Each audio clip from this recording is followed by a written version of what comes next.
Welcome back. Babu, આપણે break પર જતા હતા ત્યારે આપણે બહુ ઇન્ટરેસ્ટિંગ વાત કરી કે પાટીદાર, દલિત આ બધા સમાજો નારાજ છે ને એનો લાભ કોંગ્રેસને મળશે. પણ બાપુ, હું ન ભૂલતો હોઉં તો કોંગ્રેસ માટે એવું કહેવામાં આવતું કે કોંગ્રેસ ઓબીસીની પાર્ટી છે. તો આવા વાતાવરણ વચ્ચે પાટીદાર સમાજને આપણી તરફ લાવવા કોંગ્રેસ 2017માં પાટીદારોને એકદમ આમ દિલ ખોલીને ટિકિટો આપશે. ટિકિટોનો મુદ્દો બહુ નથી. આ જે મુદ્દો છે એમાં કોઈ પણ પાર્ટી કોઈ એક સમાજની ન હોઈ શકે. બીજેપી કોઈ એક સમાજની ન હોઈ શકે. XYZ પાર્ટી, ઇવન માયાવતી એ શેડ્યુલ કાસ્ટ છે તો પણ ફક્ત દલિતોની પાર્ટી નથી. આ એ બહુજન સમાજ પાર્ટી. એમ કોંગ્રેસ કોઈ એક પાર્ટીની ન હોઈ શકે. કોંગ્રેસ તો ગાંધીજી, સરદાર પટેલ, બધા એવા બધા મહાનુભાવોની આધારે બનેલી આ પાર્ટી છે. કાળક્રમે હોઈ શકે આ બધું જે તમે કહો છો એ પ્રમાણે, પરંતુ એક સમાજની પાર્ટી ન હોઈ શકે. સવાલ એ છે કે જે મેઇન સમજદાર કોમ્યુનિટી મેં કીધું એમને ખબર છે કે અમારે અમારી સલામતી માટે, અમારા વિકાસ માટે, અમારી વ્યથાની કથા કરવા માટે ભારતીય જનતા પાર્ટી નિષ્ફળ નીવડે છે. એટલું નહીં, ભારતીય જનતા પાર્ટીએ અમને બહુ ખરાબ રીતે માર્યા, કેસ કર્યા કલ્પના બહારના. એટલે એ આ પાર્ટીની સરકાર ન બને એના માટે એડી ચોટીનું જોર એ પોતે સમજદાર સમાજ જો ભારતીય જનતા પાર્ટીની સરકાર બની તો વધેલો હિસાબ પણ પૂરો કરશે. માટે થઈને ઘરના પૈસે સમજણથી ભારતીય જનતા પાર્ટીની સરકાર ન બને તો ગુજરાતમાં કઈ પાર્ટીની સરકાર બને. માટે મતોનું વિભાજન પણ નહીં કરે, અલગ પાર્ટી પણ નહીં બનાવે, બીજી પાર્ટીનો હાથ પણ નહીં પકડે. હાથ પકડશે, પંજો પકડશે તો કોંગ્રેસ તો પકડશે રાજકીય સમજણથી. બાપુ, પણ પાટીદાર સમાજમાંથી પણ એક વાત એવી આવે છે કે જેમ બીજેપીએ અન્યાય કર્યો તો કોંગ્રેસ પાટીદાર માટે હજી સુધી સ્ટેન્ડ ક્લિયર કરતી નથી. શા માટે? સ્ટેન્ડ એવું ન હોય. સ્ટેન્ડ તો જે કંઈ EBCની વાત છે આના વી સપોર્ટેડ કે ભાઈ અમે 20-20% હિમાયતી છીએ, એ આખો અલગ સવાલ છે. પરંતુ એ સમાજના આગેવાનો હાના એમને મળવાનું, અને જનરલી પણ અત્યાર સુધી અનેક બધા આગેવાનો જે માતમરામ પટેલ હતા, ઇવન નટુ પિતાંબર પટેલ છે, જીવાભાઈ પટેલ છે, ઇવન સૌરાષ્ટ્રમાં અનેક પટેલ આગેવાનો, ઇવન દક્ષિણ ગુજરાતમાં, મધ્ય ગુજરાતમાં, આ બધામાં ટિકિટનો સવાલ છે ત્યાં સુધી કાસ્ટ કોમ્બિનેશન ધ્યાનમાં રાખીને વિનેબિલિટી ચાન્સીસ જ્યાં હશે ત્યાં જરૂર પ્રાથમિકતા મળશે. બહુ સ્વાભાવિક છે. અને એનું હોમવર્ક જે કહેવાય એ હોમવર્ક અમે કરી દીધેલું.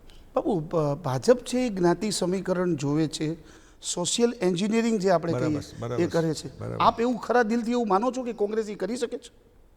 મને એવું ક્યાંક ને ક્યાંક લાગે છે કે કોંગ્રેસ જ્ઞાતિ સમીકરણ અને સોશિયલ એન્જિનિયરિંગ એમાં કોંગ્રેસ થાપ ખાય છે ને એનું પરિણામ કોંગ્રેસ ભોગવે છે. ના એ જે તે વખતે દાખલા તરીકે મેં કીધું કે ભાઈ એક સમાજ બેકબોન હોય જેમ માઇનોરિટી કે દલિત સમાજ, એક સિક્કો છે કોંગ્રેસના છે જ.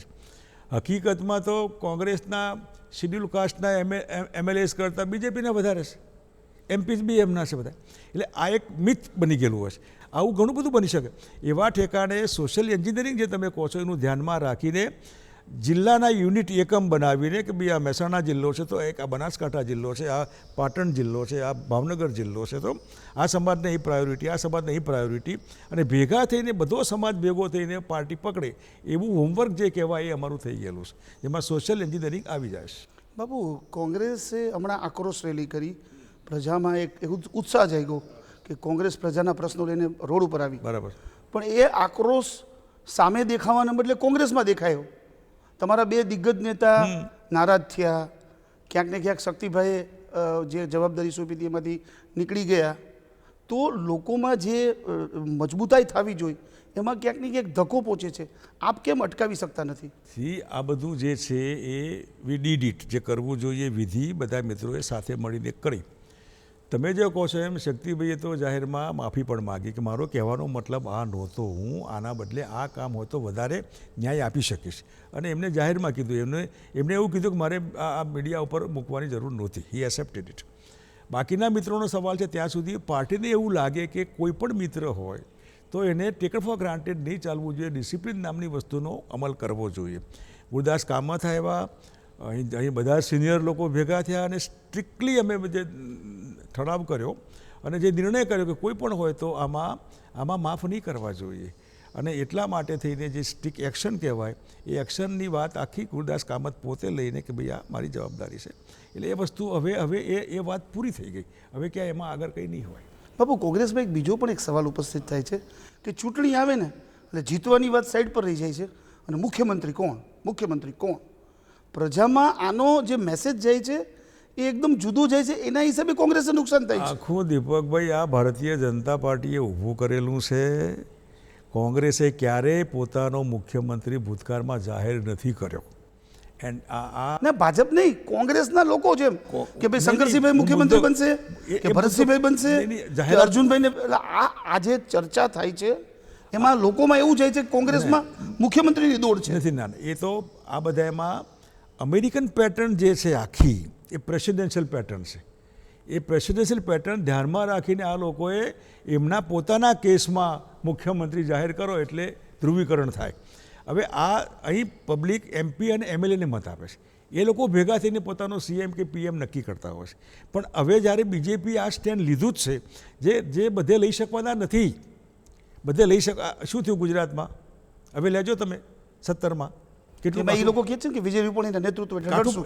એના રિએક્શન જોજો. તો કોંગ્રેસ કોના નેતૃત્વ હેઠળ લડશે? એટલે એ અમે તો દિલ્હીને બધાને કીધું છે કે ભાઈ તમે જો આ પ્રમાણે માનતા હો તમે જે ઠીક લાગે કરજો. અને શીલાબેન દીક્ષિતને UPમાં જાહેર કર્યા પણ છે. અને કેપ્ટન અમરિન્દરસિંહ પંજાબમાં ઇનડાયરેક્ટલી એમને પણ હિંસ આપેલ છે કે તમે લીડર છો આમાં. એટલે એ કોંગ્રેસ આ બીજેપીના સામે ટેપ ન થઈ જાય. ભારતીય જનતા પાર્ટી જ્યાં સારું લાગે ત્યાં એ નેતા જાહેર કરે, સારું ન લાગે ત્યાં નેતા જાહેર ન કરે. એટલે એ હવે કોંગ્રેસને આ કમ્પલસરી કરવું પડ્યું. અને થોડા વખતમાં કદાચ end of the year Congress આ વિધિ કરશે પણ ખરી એવું મને લાગે છે. બાપુ આ પણ આપે ખૂબ રસપ્રદ વાત કરી કે કોંગ્રેસ કદાચ મુખ્યમંત્રી પદનો ઉમેદવાર ડિક્લેર કરે. આ મુદ્દા ઉપર પણ આપણે ચર્ચા જારી રાખીશું. બરાબર. શંકરસિંહ બાપુ સાથે ચર્ચાનો દોર યથાવત રહેશે. સમય થયો છે એક નાનકડા બ્રેકનો. આપ જોતા રહો ફેસ ટુ ફેસ.